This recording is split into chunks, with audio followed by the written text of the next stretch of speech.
संत बड़े परमार्थी, धरे भेष अवधूत, राम नाम को गोला फेंके भाग जाएं सब भूत। हा? संत बड़े परमार्थी होते हैं। तो महाराज आप तो महात्मा हो। अब एक बात और सुनो। महात्मा ही परमात्मा का पता देते हैं, महात्मा ही परमात्मा से मिलवाते हैं।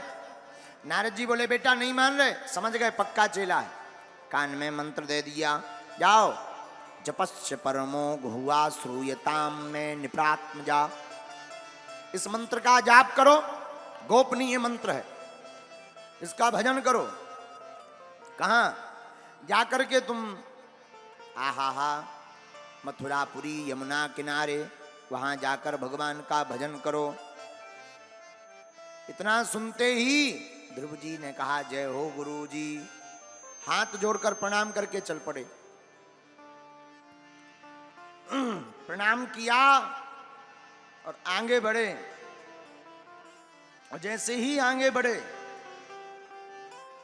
तो मन में बड़ा आनंद छाया हुआ है। इतना आनंद छाया कि क्या कहना।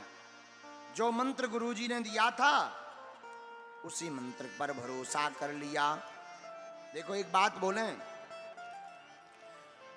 गुरु वाणी पर जो भरोसा करता है उसी को सिद्धि प्राप्त होती है।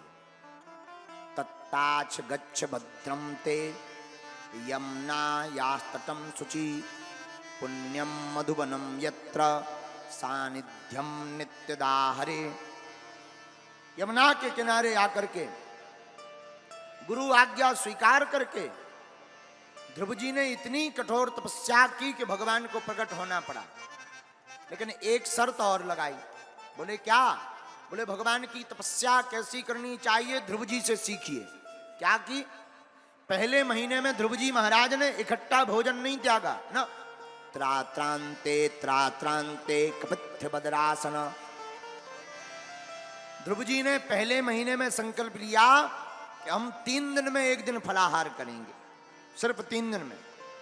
त्रात्रांते कपित्थ बदरासना। अब तो 3 दिन में एक दिन फल खाते हैं, 3 दिन तक निराहार रहते। पूरा महीना ऐसे निकाल दिया। अब दूसरा महीना लगा। द्वितीयम चा मासम षष्ठे अर्भुकूदिने। तपस्या का जब दूसरा महीना लगा तो नियम थोड़ा और कठोर कर दिया। अब क्या? 6 दिन में एक बार, 6 दिन में एक बार सूखे पत्तों को खाते हैं ध्रुव जी, और 6 दिन तक कुछ भी नहीं खाते। दूसरा महीना ऐसे गुजार दिया। तीसरा महीना लगा तो तीसरे महीने में 9 में आहनी। अब थोड़ा और कठोर कर दिया नियम। तीसरे महीने में 9 दिन में एक बार। बोले क्या? बोले अब पत्ता भी नहीं, फल तो त्याग ही चुके, अब पत्ता भी नहीं, अभक्ष केवल यमुना जी का जलपान करते और यमुना जल पी करके पूरा महीना निकाल दिया ध्रुव जी ने। अब चौथा महीना लगा तो नियम को और कठोर कर दिया। चतुर्मपि वै मासम द्वादशे यहनी। अब थोड़ा और कठोर नियम किया। अब क्या किया? जहां चौथा महीना लगा अब 12 दिन में एक बार, 12 दिन में एक बार। बोले क्या? बोले जल भी नहीं।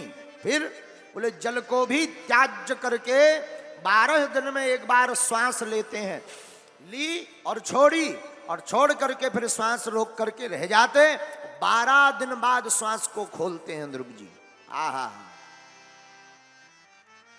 अब 5वां महीना लगा।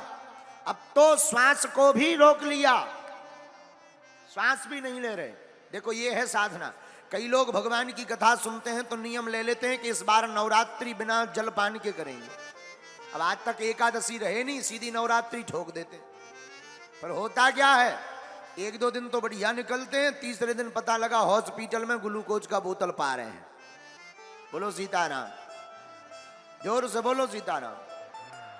इसलिए साधु ध्रुव जी महाराज का ये चरित्र कहता है भगवान की भक्ति धीरे धीरे करो, धीरे धीरे बढ़ाओ। पहले 1 माला, फिर 2 माला, फिर 3 माला, फिर 4 माला।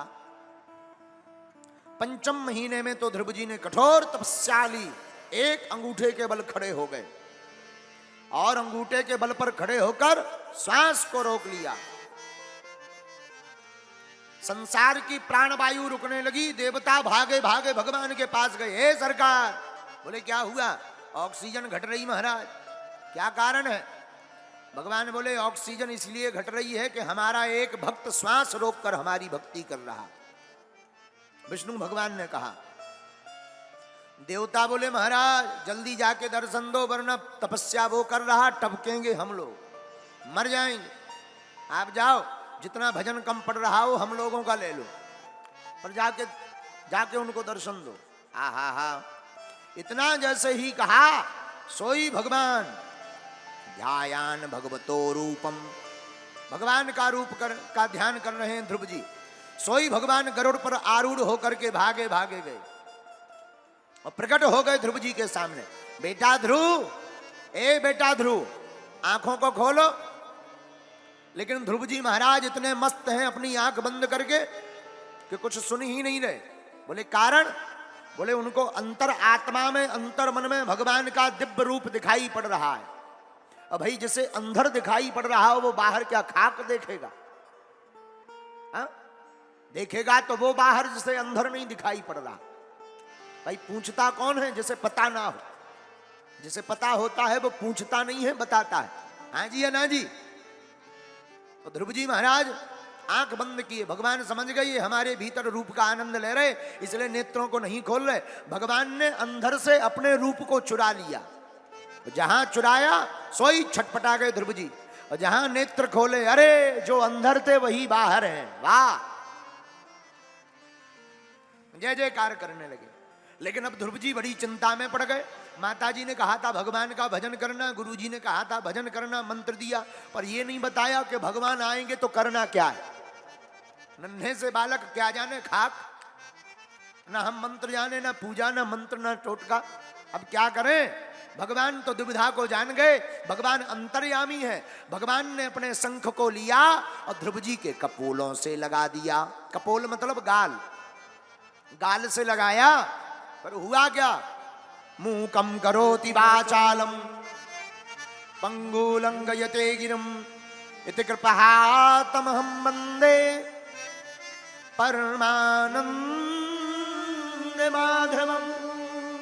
आहा, भगवान की ऐसी बड़ी कृपा होती है कि भगवान की कृपा से गूंगा व्यक्ति बोल पड़ता है। मूकम करोति वाचालम, लंगड़ा व्यक्ति पहाड़ चढ़ जाता है। जिस पर भगवान की कृपा हो, भला वो क्या ना कर पाए। अच्छा, एक बात यहां पर उठती है, क्या भगवान की कृपा से व्यक्ति वाचाल होता है? वाचाल तो गलत बात है। बोले सुनो, बोले ऐसा वाचाल नहीं। बोले फिर? बोले वाचालम, इसका अर्थ क्या हुआ? वाचा अलंकरोति इति वाचालम, जिसकी वाणी अलंकृत हो जाए सुंदर शब्दों से, भगवान अपनी कृपा से ऐसा वाचाल बना देते हैं। जहां भगवान प्रसन्न भय, सोई ध्रुव जी महाराज हाथ जोड़ करके शंख के बाद दिव्य स्तुति करते हैं। यो अंतः प्रवस्य मम वाचमिमां प्रसूक्ताम। धन्य है आप, जो अंधर हैं वही बाहर हैं। आप धन्य हैं भगवान, आपने हमारे अंतःकरण में प्रविष्ट होकर जो हमारी सोई हुई वाणी को जगा दिया। केवल आप वाणी के शक्ति प्रदाता नहीं हैं, हे ठाकुर जी, आप इंद्रियों के शक्तियों के, उन समस्त शक्तियों के भी प्रदाता हैं। भगवान बोले मांगो। ध्रुव जी बोले अब तक तो मांगना था, अब हमारी मांगने की ख्वाहिश चली गई। हाँ? अर्थ क्या हुआ?